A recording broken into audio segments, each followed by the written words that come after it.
আল্লাহ রাসূল বলছেন, যুবক, ক্ষমতা থাকলে বিবাহ করো। ক্ষমতা মানে স্ত্রী মিলনের ক্ষমতার নাম ক্ষমতা নয়। ক্ষমতা মানে মোহর দিতে পেরেছি 2 লক্ষ, তার নাম ক্ষমতা নয়।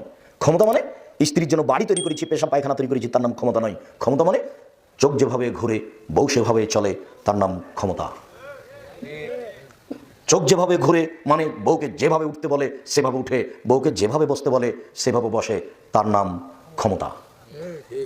আয়েশা রাদিয়াল্লাহু তাআলা আনহা বলছেন, তার বদনামের কথা, তার খালাকে নিয়ে পেশাব পায়খানা করতে বাইরে গেছে। তো ফিরে আসার সময় তার খালা পায়ে কাপড় বেঁধে পড়ে গেছে। তখন তার খালা বলছেন, মেজটা ধ্বংস হোক।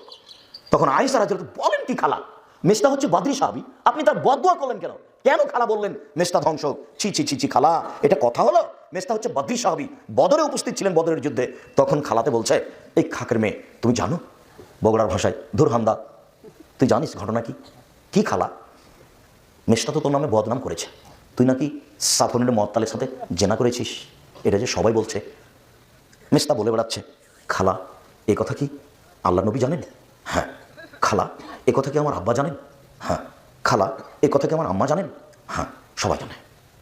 একটু পর আল্লাহ নবী এসেছেন বাড়িতে। তখন আল্লাহ নবীকে আয়েশা বলছেন, আমি আমার বাপের বাড়ি যেতে অনুমতি চাচ্ছি। বুখারী মুসলিমের হাদিস। আমি বুঝাতে পারিনি কি বলতে চাচ্ছি। আমি বুঝাতে চাচ্ছি যে আয়েশা বাপের বাড়ি যাবে, তাই অনুমতি চাচ্ছে কার কাছে? স্বামীর কাছে।